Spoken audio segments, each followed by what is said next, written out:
Welcome to Football-Oranje, Netherlands 6, Gibraltar 0. Another 3 points in the World Cup qualifying bag. Mike, what did you make of tonight's game?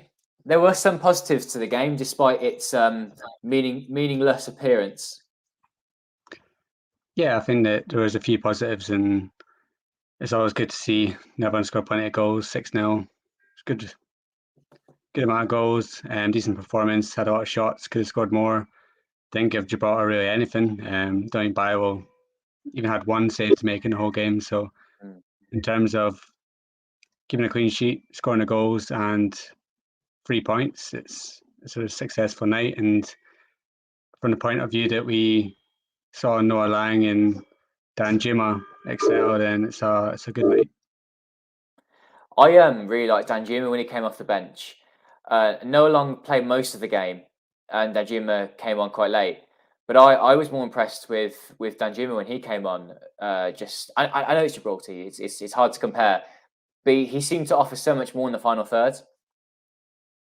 Yeah, I think he came on, he obviously had a point to prove, and he definitely proved it because he went close a couple of times, showed some great skill, and then got the goal as well. So yeah, I think that he's the definite one to be back in the squad in November, and he should be one that's up for starting as well. If he keeps playing like that for Villarreal, keeps playing like that for Netherlands, then I'd have him in the start, because I think that the one player that's not taking his chance over these two games is Steven Berghuis, and he's the one that I'd say his position's maybe up for grabs now, because I think that Gakpo turned up against Latvia at times.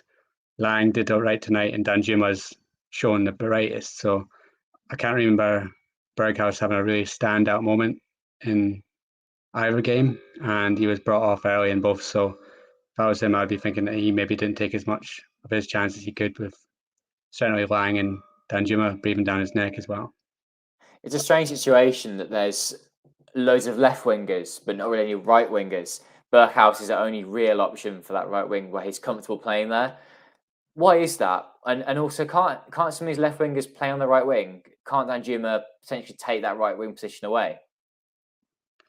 Yeah, it seems that Van Gaal wants to have a predominantly left-footed winger on the right and a right-footed winger on the left, and that seems to be his option. So I think that Danjuma and Lang can both play on the right. I don't think Lang maybe looked as comfortable there on the right tonight, but Danjuma I think can play anywhere, and I think he's two-footed, and I'd like to see him anywhere on the pitch. I can see him, Lang, and Memphis causing all sorts of problems for teams. So yeah, it's exciting after seeing him tonight on that little cameo of what he can bring going forward. And I think that, as I said, Berghuis is the one that needs to up his game when he gets games, because if Danjuma's playing like that and Lang's in form and Gakpo's coming back, then, and also Bergwijn as well, he'll eventually be back as well. So there's plenty of options for the left, and they've got to fit them in. So Berghuis needs to watch his position. Yeah, and two big qualifiers coming up in November: Montenegro and Norway. It could all go wrong if they lose to Norway, and of course win over 3 points. So Van Gaal's still got some massive decisions to make, but the situation looks a lot better than it did in September, where you felt that they might lose to Norway, might lose points against Turkey. They only drew with Norway and beat Turkey, so it ended up being quite positive in the end. These last 2 months under Van Gaal, it's gone quite well. So if you in the comments want to let us know what you thought of some of the wingers tonight, who you think you would play as your front four against Montenegro and Norway, let us know. And same goes for live chat too. Some of you are watching live. We know many more people are watching after this has gone out. Let us know what you thought of the games, and do hit the like button too if you enjoy these live streams that we do after the Netherlands games. We'll definitely have them in November too, after the 2 games for the qualifiers. Let's bring up some of your comments of who's watching live. My time was quite positive. No yellow cards, no scary moments at the back. Good focus and some nice attacks. Lang shown promise, but you love Danjuma's fluid dribbling once he came on. Hope he gets picked for the next national team games. I agree, Matai, definitely. Sally Dawson is talking about the games in November. Norway claimed 3 points today. They won 2-0, didn't they? Yeah. They played at Montenegro, so they beat them. And Turkey got a last-minute winner against Latvia to keep themselves in the hunt too. Anyway, back to the comment. Let's hope that Latvia beat or draw against Norway on match day 9, and we can get the required 4 points. How are you feeling ahead of those games, Mike? Are they something that we should be worried about? Haaland wasn't around in the games in this international break. Is he back for November? And could it also go wrong for Van Gaal? I think that it's nervy. It could all go wrong. It could all go right. On paper, you say that going into the final 2 games, you got Montenegro and Norway. Norway at home, you think that those on paper, those are 2 games that everyone should be winning, and then you're top of the group. But you just don't know these days. And I was nervy before the Turkey game. We went and hammered them. So yeah, I'll be nervous going into both games. I think the Montenegro ones, especially a potential banana skin if they don't step up in that game. But Montenegro are already out, so they've got no chance of finishing in the top 2 now. So they've really got nothing to play for except for their pride. So everyone should really be going to that game. And I think the motivation wouldn't have been there for these 2 games. Probably Van Gaal thinks that these 2 games that the players just have to turn up and beat both these sides. But he really needs to get them fired up for the games in November, because those are 2 must win. But the positive is that Montenegro aren't going to sit back and play 10 men behind the ball. They might show a bit of attacking intent, and that will open up space for Netherlands, and that's when you need the likes of Danjuma, Lang, Gakpo at their pace to get in behind and score the goals. And even against Norway, if it's a case of whoever takes the tie wins the group, then Norway have got to show a bit more attacking intent, and that plays into Netherlands' hands. So at the moment, I'm nervous because it's 2 big games. It could all go wrong, but you got to trust in Van Gaal. He's got to get the side playing well. He's got his record so far is 4 wins and 1 draw in 5 games. So I trust that he'll get the job done. But if Latvia just held on against Turkey, then that was guaranteed at least the top 2 finish. And I was hoping that Montenegro would score against Norway, but yeah, Norway ended up going 2-0 up in the last minute. So in terms of other results, they didn't go Netherlands' way tonight. But if Netherlands play what they're capable of playing in November, to win both games, and then that's that. Yeah. And the truth sees how important it is, and he'd rather play the Norway game in Rotterdam rather than Amsterdam. That most Dutch fans would, because of the atmosphere that you can get in Rotterdam. And Robert says Danjuma must start the next matches, instant impact and constant attacking threat. Someone that didn't impress me tonight again. I find it hard to blame him because of how good he is as a player. It's Frenkie de Jong. Wasn't great against Latvia, and just quite anonymous again tonight. When you're looking for him to take the ball forward, make some dribbles, and break down this big wall of defenders, I just didn't really see him again. See, it's becoming more and more apparent that Frenkie de Jong might be a player against bigger sides, but against ones that literally sit in their box and have no intention of going anywhere, he becomes a bit, I wouldn't say useless, but he becomes a bit lost on the pitch, I'd say. When you have a midfielder like Koopmeiners on the bench who wouldn't mind picking up the ball from 25 yards and having a shot on goal. Yeah. Frenkie de Jong is just not that type of player. Frenkie de Jong isn't going to even attempt to shoot from 25, 30 yards. Even though he's capable of doing it, he just doesn't. No. And when you've got a team like Gibraltar, you need somebody that will just pick up the ball in midfield and shoot. And everyone's just didn't have that tonight. Wijnaldum's not going to do that. Klaasen's not going to do that. And Frankie's not going to do that. And that opens up chances as well. If, Koopmeiners is taking a shot from 30 yards, the Gibraltar keeper spills it. There's Memphis, Lang, Danjuma tapping. You could get a goal like that. So that's just what's missing from the Netherlands midfield right now. They don't have that player that's right to just shoot, basically. And it's quite frustrating at times to see just Frenkie pick up the ball, pass it sideways, pick up the ball, pass it to the side again, and not really do much. And to be fair, he's an excellent player. And against Montenegro and Norway, I want him on the pitch because those are going to be tighter games where he's going to have a bit more impact. But when you're playing against a Gibraltar or Latvia who have no intention of attacking, I don't see what he does on the pitch. And that's something that he needs to add to his game, because if he wants to take his game to the next level, he needs to become, been saying it for years, that he needs to do something more to the attack. And it's what he gets criticised for at Barcelona as well. He doesn't do enough to contribute going forward. And surely his coaches are telling him this: look, pick up the ball, shoot, do something. But he just doesn't seem like he wants to. So this is off a game tonight. It's an off international period for him, but I'm sure against Montenegro and Norway, he'll come in and he'll be more noticeable on the pitch. A couple of comments about Frankie. Both people here agreed with what we're saying, and that he has limited impact in international break. Momentary thinks playing further forward might be useful. And Mattine says that he would love to have seen Kurt Miners play instead, because Frankie's great for ball retention and recycling, but against teams like this, he's pretty useless. I recall, though, again, his Ajax days when he would play further forward, and he would be useful against teams like this because he can dribble with the ball, draw some players and release, or he'd be really clever from deep and create something around the edge of the box. Maybe it is playing him close to the box that would help. I'm just wondering, though, to get your opinion, Mike. It's nothing then to do with you think with how it's going at Barcelona. It's nothing to do with the amount of games that he's played over the past year or more than a year. It's taking its toll. Nothing to do with that, and purely just a tactical thing here with him.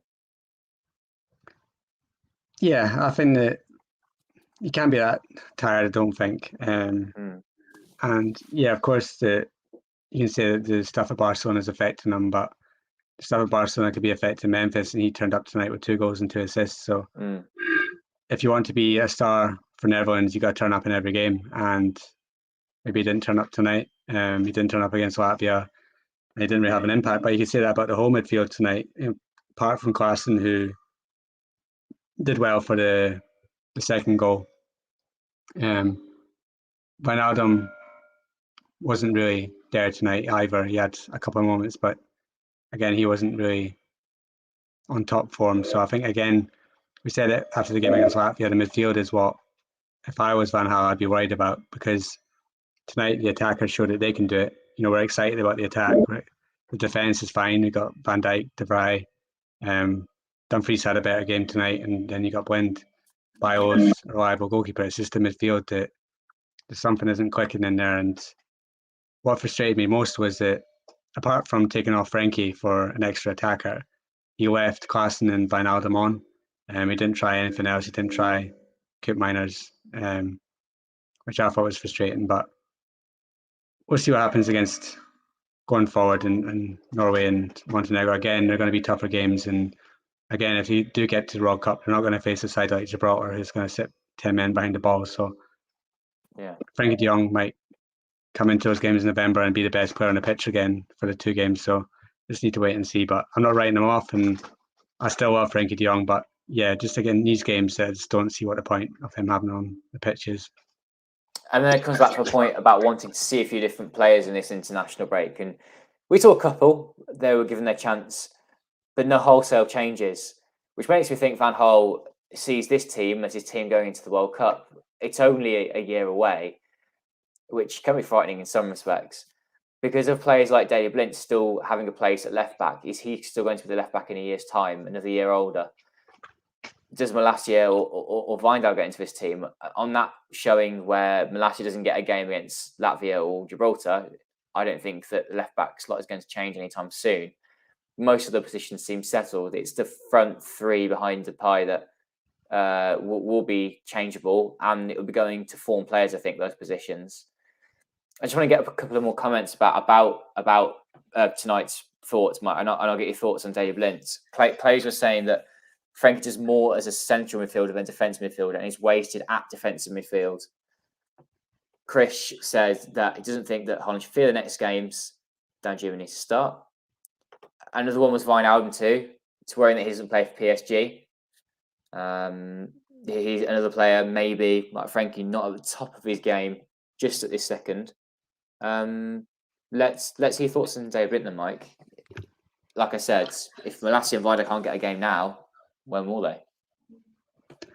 Yeah, I think the thing with Blind is that if Blind had some pace, he would be his position, wouldn't it? Because he's fantastic on the ball. left back because it's what he does on the ball that's keeping him in the team, and his passing ability. That's why he's there. And right now he's still got that extra bit of passing quality, which is keeping him there. But in a year's time, if his pace goes, if he has a couple of dodgy games, then it will be even last year or find out to come into it. It's just that right now, Van Gaal likes Daley Blind. He liked him during his last stint. He likes him now. And in these two games, you can't really pinpoint a moment against Gibraltar tonight where you'd say, "Oh God, Daley Blind was awful there." So after tonight, you can't really see it change, and it would take a bad performance against the likes of Montenegro, which, touch wood, it doesn't happen, and we aren't talking about a Daley Blind error or something like that makes him lose his place in the side, because I'd rather Daley Blind shone against Montenegro in the next game and then kept his place, because that means that the others are doing well. So I think in terms of positions that are up for debate, left back is one, but right now Daley Blind seems immovable for Van Gaal. Dave was talking about left back position and how if some players are in the squad, such as coat miners, and can't get a minute against Gibraltar, he will have declining call-ups, won't get called up as much. I'd like to get your thoughts on the players in the squad, Mike, who haven't been getting the minutes. Are any of the positions for you possible to change? Injuries aside here, does the goalkeeper look set for you now? We discussed left back, but the centre backs decided. Does De Ligt not get back into this team now? What are your thoughts on those sorts of players on the fringes who have been called up for this break but can't quite get the minutes?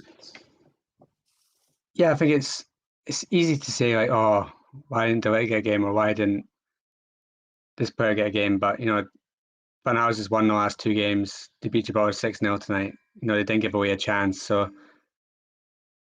Justin Barlow for me is the best keeper that Netherlands have by a long way. Agreed. By far, he's number one, and it's not even close to anyone else for me anyway. So he stays, and the centre back pairing, until again they prove me wrong, I think that they've looked strong, and together I think that they are the best option at the moment. I think De Ligt is an excellent defender, but he did have some off moments, and so look what happened against the Czech Republic. And it's a one-off maybe, but until De Vrij or Van Dijk put a foot wrong, then you can't really see them changing. And yeah, I like to see Koop Meiners get a game, and I want to see him come into the side, but he's not playing for Atalanta right now.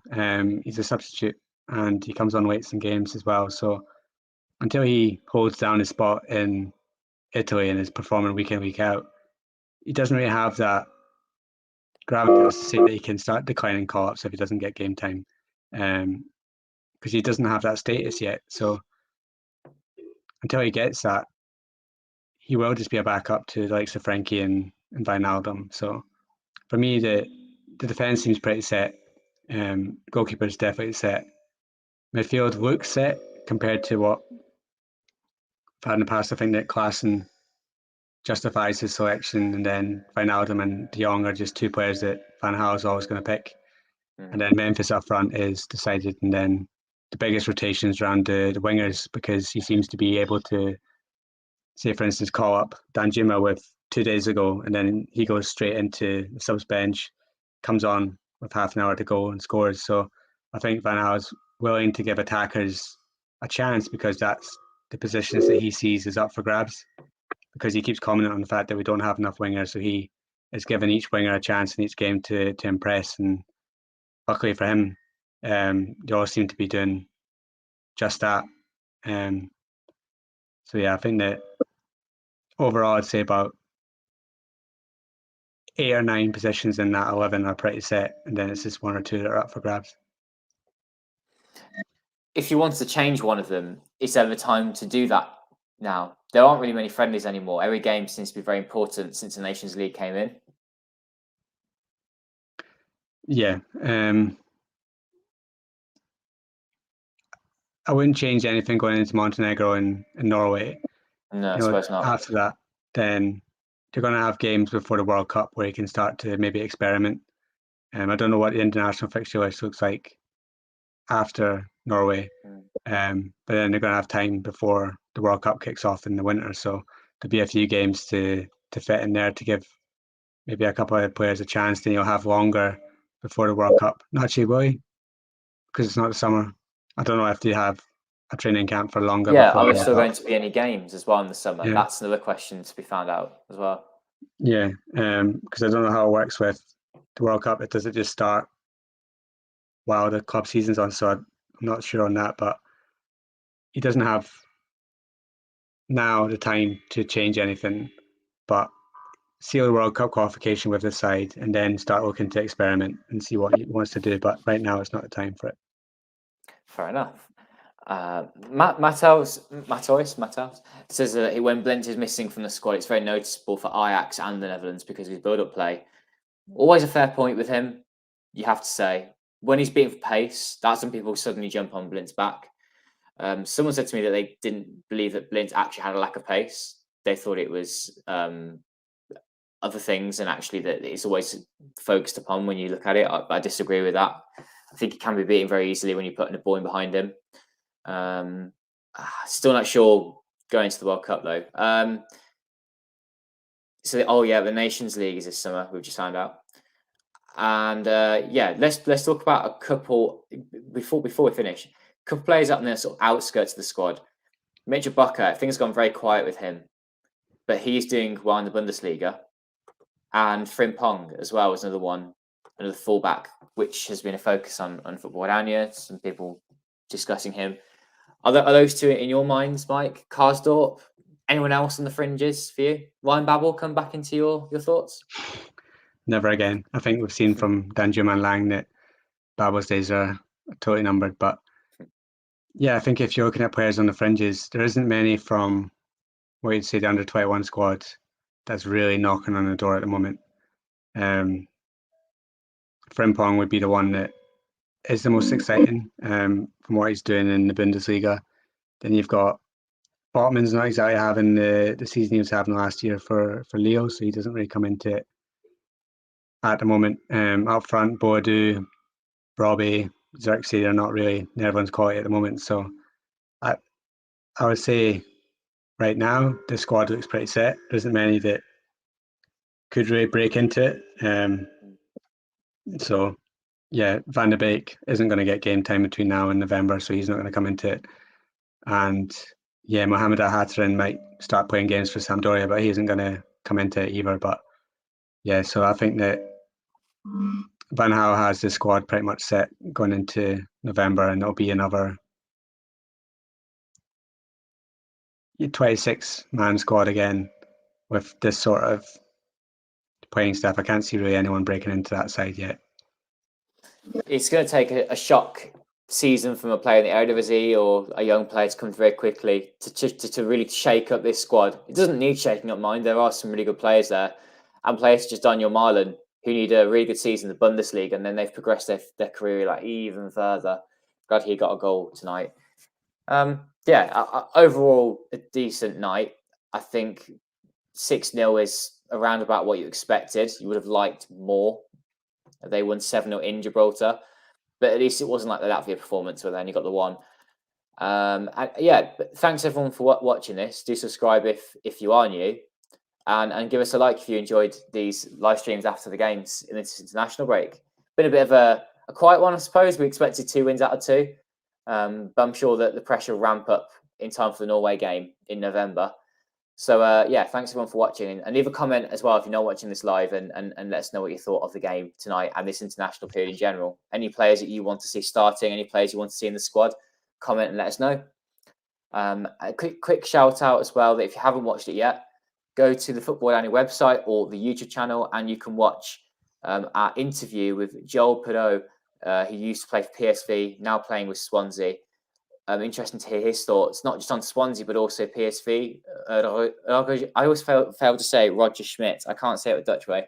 Roger Schmidt and Mohamed Ihatarden as well. He gives his thoughts on him. So give it a go. Mike, thank you very much for joining me, and we'll chat about some other Dutch football things very soon. Of course, we've got the games to look forward to in November, but much more between now and then at club level. Any last thoughts on the international break? Pretty pleasing or a little bit frustrating with the Latvia game? I think overall it's what we expected. 2 wins from 2. I think that if the Latvia game had went the other way, if Bio, say for instance, didn't make that last minute save, then you're ending the international break still level on points with Norway, and then it is very, very edgy. But yeah, 2 wins from 2. Frustrating that maybe other results didn't go exactly the way that everyone's could have hoped for. It's just, for instance, if Montenegro had turned up tonight in Oslo, especially with them missing Haaland as well, then that would have been huge. But yeah, 2 wins from 2. It's still in everyone's hands. It's definitely in everyone's hands. Go out there, win in Montenegro, and then beat Norway, and then that's it. World Cup qualification sealed, and then we can start looking forward to next winter. So overall, plenty of positives with the attacking play that we've seen tonight and the emergence of Lang and Danjuma. So yeah, I'm looking forward to November's games, and hopefully between now and then, no big injuries. And yeah, if Haaland wants to miss next month's games as well, then that's totally fine with me as well. Oh yeah, we'll see the Netherlands. Okay, thanks everyone for watching, and more from us soon. Bye for now.